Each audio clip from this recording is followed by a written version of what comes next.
Hi everyone, it's Karnak, it's your buddy, it's your pal, Star Wars Armada Explained. We're going to be looking at the Lancer Pursuit Craft today. It's a Rebel Squadron. So the Lancer Pursuit Craft here, so it is a Rebel Squadron. You can see the symbol there next to its name. There's no other markings or anything on there. Signifies it's a generic squadron. You can bring as many of them as you have fleet point for, or squadron points for, which in a standard 400 point game, you can bring up to 134 points of squadrons. Bottom left hand corner is its icon. Opposite of that, you'll see its point cost, 15 points for the Lancer class. Pursuit Craft. So the Lancer, if you look below its name, you're going to see these 4 boxes, signifies its squadron stats, going from left to right. In the yellow box, it can move within distance 4, so really fast, or pretty fast. Not the fastest thing, but, can definitely catch anything it wants to chase after. Next box is its hit points. It has 4 hit points, so, doesn't crumple to just anything in one shot, like potentially TIE Fighter, but again, 4 health is still not a lot of health. That's still pretty weak. Anti-squadron armament is 3 blue die, and its anti-ship armament is 1 black die. So, could it fight in a dogfight? Sure, that's not really its designed to do, especially once you look at its keywords. So it comes with 3 keywords. It gets Bomber, Grit, and Rogue.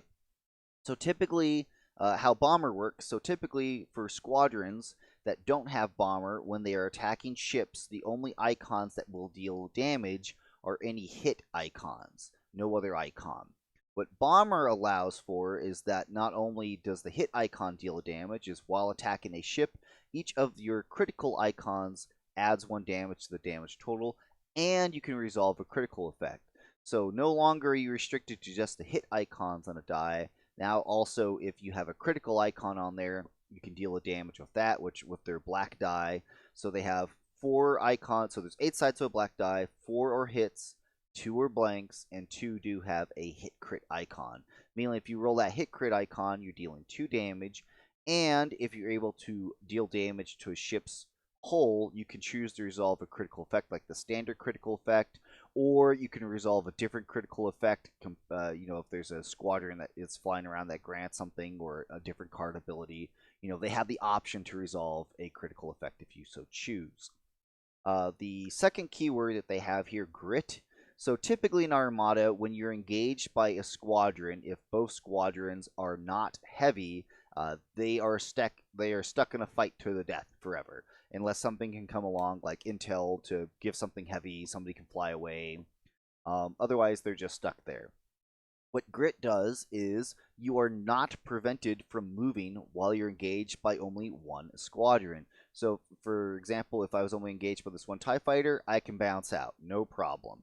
However, if I am engaged by more than 1 squadron, such as this Lambda shuttle, that's technically 2 squadrons that are engaged with me. I'm stuck there. Even though this Lambda is heavy, it still is more than 1 squadron. It still works. It still can tie you in and prevent you from being able to move away. All right, and the final keyword is Rogue. So Rogue is you can move and attack during the squadron phase. So typically in Armada, squadrons that don't have Rogue, in the squadron phase, when you activate them, you can either attack or you can move, and that's it. Rogue allows a squadron to either attack and move, or move and attack, or any combination thereof. So that's why they typically tend to be a little more expensive. You can still activate these squadrons as a normal squadron with a ship command in the ship phase if you so choose. But again, you're paying for their rogue point cost, and there definitely are some situations where you want to activate, rogue squadrons compared to not waiting for the squadron phase. It all just depends on your strategy. Okay, that's the 3 keywords. Ultimately, again, with 3 blue die, not rerollable for anti-squadron. You typically, again, don't want to mix them up in anti-squadron fights unless you have to. They can still kind of hold their own, but again, with only 4 hit points, they just go down fast to concentrated fire. Really, you don't want to bring like a whole lot of these just because they're not really great at screening your own ships. You only really need like 2, maybe 3 if you're wanting to try to build a list with them, and you just kind of use them as like a wolf pack. You want to send them after small ships or or to get into a large ship and have them start weakening it without being trapped or bogged down. But that's the Lancer. Let's move on to the only other squadron type that comes with them, and it's an ace, Ketsu Onyo. So Ketsu Onyo flies the Shadowcaster. If you look there at Ketsu Onyo's name, you'll see a dot or bullet point. Signifies Ketsu is unique. There can only ever be one Ketsu in your allied fleet or your fleet. And again, same thing with the Shadowcaster. It's got the italics there, meaning if there was another Shadowcaster, you would have to choose which person would be piloting the Shadowcaster. Has a lot of the same stats. Does, again, moves within speed 4, 4 hull, 3 blue anti-squadron die. However, Ketsu gets 2 blue anti-ship die. This is great. This is better than a single black die, because again, with blue die, again, 8 sides, 4 are hits, 2 are critical symbols, and 2 are accuracy symbols. So pretty much with Ketsu, with the bomber keyword, doesn't matter how you toss those blues, unless they both come up double accuracy, you are pretty much always going to be dealing at least 1 to 2 damage with, essentially a 75% chance per die to deal 2 damage. So she's really good at attacking ships with the double blue there. Really like it. Ketsu, being an ace, is 22 points, so a little expensive, but being a scatter ace with a brace and scatter, one of the few rebel scatter aces that are available, just really good at being able to, if only one ship is flacking at Ketsu, Ketsu can typically just scatter that, not take any damage, and just keep going after a target. Has all the same keywords as a Lancer. Ketsu does have a card ability, though. And while most people, if they bring Ketsu, they usually don't care about a card ability, there are some builds that you can use to resolve around that to try to help your squadrons out. So the card ability is, while an enemy squadron is at distance 1, its speed is reduced by 2 to a minimum of 1. So for example, if Ketsu was at distance 1 of all 3 of these squadrons here, all 3 of them would have their speed reduced by 2. So the Lambda would go from being a speed 3 squadron to speed 1, the TIE from 4 to 2, and the Defender from 5 to 3. So this ability is always on. It's always working regardless of whose turn it is, whose activation, etc. It's an always on ability. You don't have an option to turn it off if you don't want to use it.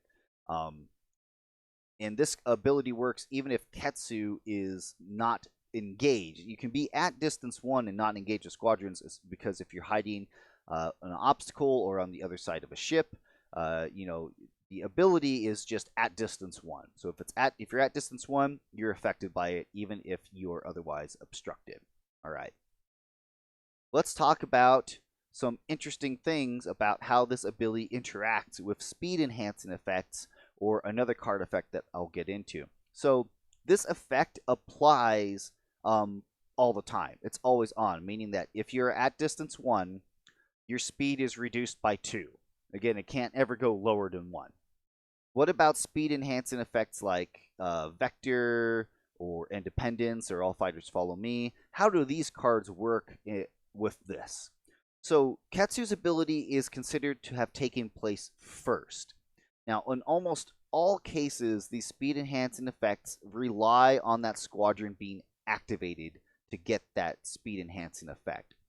So since Ketsu, timing-wise, essentially has taken place first, this TIE, we'll say this TIE fighter is technically speed 2 right now. He's speed 2 because he's at distance 1 of Ketsu. So let's say this Imperial player it's got a Gazanti nearby. This Gazanti's got Vector, and another ship has utilized the All Fighters Follow Me command, which is when you activate a squadron, its speed is increased by 1. So, and then the Vector, which essentially accomplishes the same thing, is a squadron speed is also increased by 1. So Ketsu, again, to go through timing, has already thrown out the speed reduction. Doesn't matter if the squadron is activated, not activated, or just sitting there. The Gazanti comes along and says, hey, I want to activate this TIE fighter. This TIE fighter is currently sitting at speed 2, but now these speed enhancing effects come into play. Okay, now the squadron's being activated. Now I'm applying All Fighters Follow Me to bump that speed up from 2 to 3, and now I'm applying Vector to bump that speed up from 3 to 4. So these speed enhancing effects do come in after the reduction. Now they don't come in before. You know, like for example, a squadron can never be more than speed 5. So like all fighters follow me. Like the TIE Defender can never be speed 6. It's impossible. It's not allowed in the game. So again, Ketsu's reduction happens first. You activate the squadron, then the speed enhancing effects come into play, enhances their speed, bumps them up from wherever their reduction was, and then you add in, whatever you've got there. Okay, so think I'm pretty clear on that. How does this work with somebody like Admiral Chernaru? How does he work?